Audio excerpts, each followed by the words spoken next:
Hey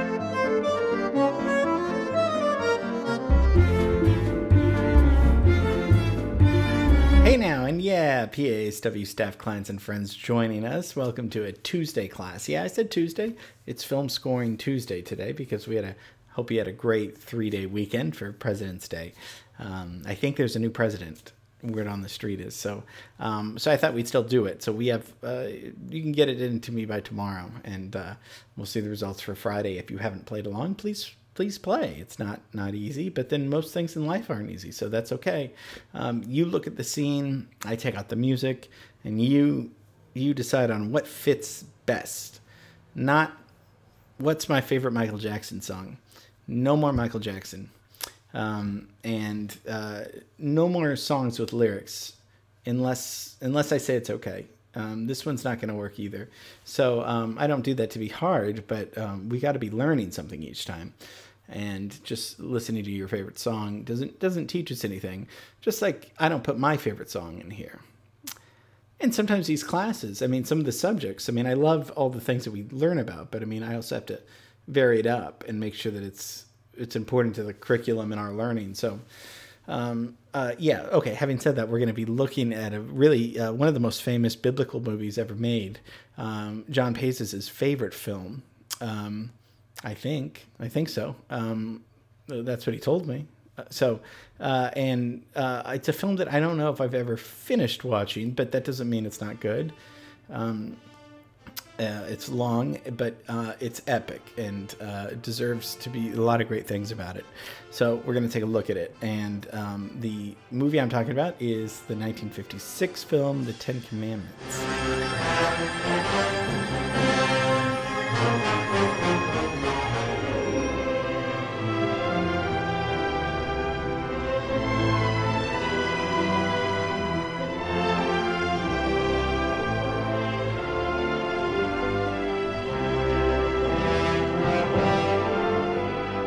So we scored the famous chariot race scene from Ben-Hur. So that's 1959. So if my math is right, this is first, actually. 56 is the first. And but both have Charlton Heston, as this kind of handsome, blue-eyed, guy that probably didn't look like that in biblical times. But I mean, we don't have to go that direction at all. And Ten Commandments is, the story of Moses, who Charlton Heston plays, and he discovers his Hebrew heritage, and then later God's expectations of him. And so Moses decides to liberate his people from captivity, under Ramses, and he manages them to lead them out of Egypt and across the Red Sea. And obviously he gets a visit from God on Mount Sinai, and he gets these commandments. If you look at Mel Brooks's film History of the World, there were 15 commandments. The Lord Jehovah has given unto you these 15. 10 commandments. But the film was huge. It garnered 7 Academy Awards: Best Motion Picture, Best Special Effects, Best Color Art Direction, Best Cinematography, Best Color Costume Design, Best Film Editing, Best Sound Editing. Really classic film. I mean, amazing production. Let's leave Bullocks, Wiltshire, because that's what we did on Thursday. Let's go to, actually, they filmed it on location. Can you believe that? Maybe that's why it looks so good, but let's go to Egypt. Let's fly over there. We won't stay there too long, but for today, mostly they filmed it on location in Egypt, and then the scene we're going to look at, they did mostly at Paramount on Melrose, so, we'll come back soon. Directed by Cecil B. DeMille, one of the most famous directors that ever lived. Really important with creating some of the early films, the silent films and the early talkies. So by this time, this was like his last huge accomplishment. He dies in a few years after this, but this was a huge undertaking. But successful. $13 million budget, makes $122 million. That's in the 50s. So Okay, so we're in Egypt, 1956. What's going on? I mean, obviously, there's still this kind of innocent, the rise of teenage innocence is kind of, with the cars and rock and roll is still going on. We have Elvis with Heartbreak Hotel comes out in 1956. That enters the U.S. charts. Other musicals, Guys and Dolls, is out in 1956. King and I. So Yul Brynner's in King and I and this movie. So he's busy for, in this year. You get the first hard disk from IBM. And it could hold 5 megabytes, which is interesting, so just about an MP3. So that's the first hard drive in 1956. And then the first black and white portable TV hits the market. So technology's kind of booming here. This is going to be, a lot of stuff's happening. There's always stuff happening, I guess, but just something to take a look at the time period of what's happening.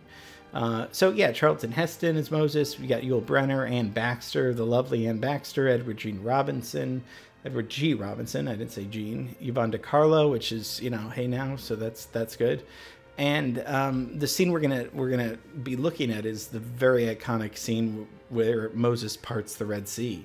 And looking at this recently again, I was pretty amazed, actually. It's a really good... It looks really... people must have thought that they really did this back in the day. It's impressive, the level, of what they pulled off. And I don't know anything about special effects or anything. I know you thought I did, but this was one of the most difficult special effects ever performed up until that time. And I get that. It took 6 months to do this, just to do this special effect. And it combined the scenes of the Red Sea in Egypt, the actual Red Sea, with scenes filmed at Paramount Studios in Hollywood, of a huge water tank. So mostly the illusion is it's parted by it's achieved by large dump tanks that were flooded, and then the film was shown in reverse. So that's why you get that feeling of it flooding, but it's actually just filming in reverse, which is a brilliant idea. And it's using a lot of optical printers and matte paintings. And I don't know how they did that. It's just... So it's obviously they're not there at all, but it's all an illusion. And gelatin was added to the tanks to give the water like a seawater like thing. So it was pretty much the water was like Jello. So that's the scene we're going to score. So just a little context. So this is Ramses, Yul Brynner, the villain in this, takes his army and he's after the Hebrews and Moses. And he gets to the Red Sea, and Moses uses his God's help to stop the Egyptians with a pillar of fire. And by doing this, he parts the Red Sea. Of course, it opens up for them, and then it closes back. So Ramses and his men can't come up to them. So this is like everybody's dream come true. It's like if you're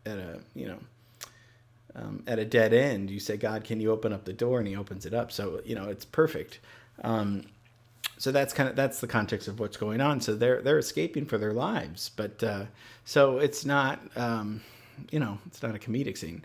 The score was by Elmer Bernstein, no relation to Leonard Bernstein. They were friends, but, great composer. Oh my gosh. Probably the most famous scores were Magnificent Seven is his most famous one, along with To Kill a Mockingbird and The Great Escape. So really great Hollywood film composer. Okay, so let's take a look at the scene with Elmer Bernstein's score. Behold his mighty hand!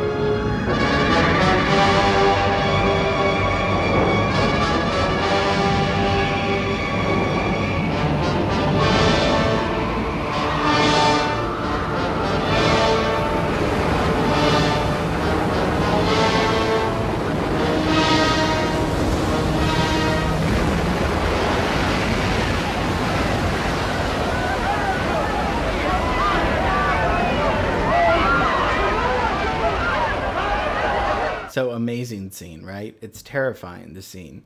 It's when you're playing with water and a sea that's as violent and eruptive like that. It's, you know, I mean, they could drown. I mean, and who's to say, who knows how long this is going to, who knows how long it's going to be parted? I mean, you don't want to be the last one, you know.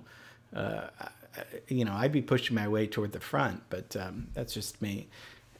The score is great. It's very, it's Ben-Hur's kind of a different scene with the chariot race scene. That's like a race. Obviously, that's a dangerous race. This is just a little bit more epic and grand and mighty. So let's look at the scene without the music.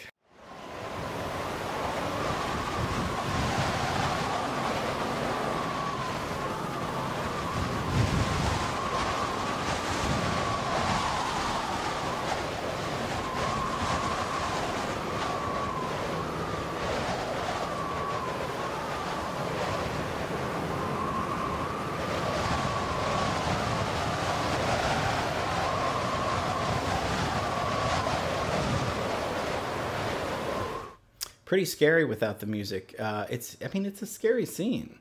There's, again, we're scoring a movie where life or death could happen. So there's a lot of, this is like a really intense action, adventurous, mighty scene. So a pop song will not work. There will be no Michael Jackson songs will work. That stuff's great for performance showcase or whatever, but this needs to be a very intense, terrifying like score. This isn't a small scene. This is an epic scene. This is people, hundreds of people. They could drown,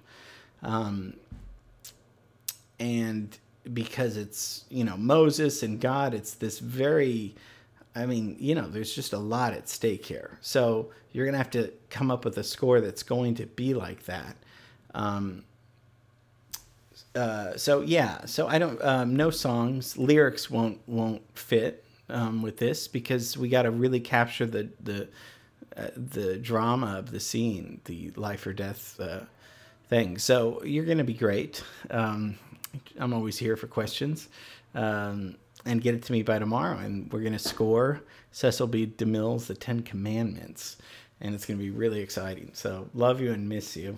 I do miss you. And I do love you. So don't want you to think I'm just throwing that away, at the end of every class. Because it's true. Okay. I'm going to be here tomorrow. Okay. Bye.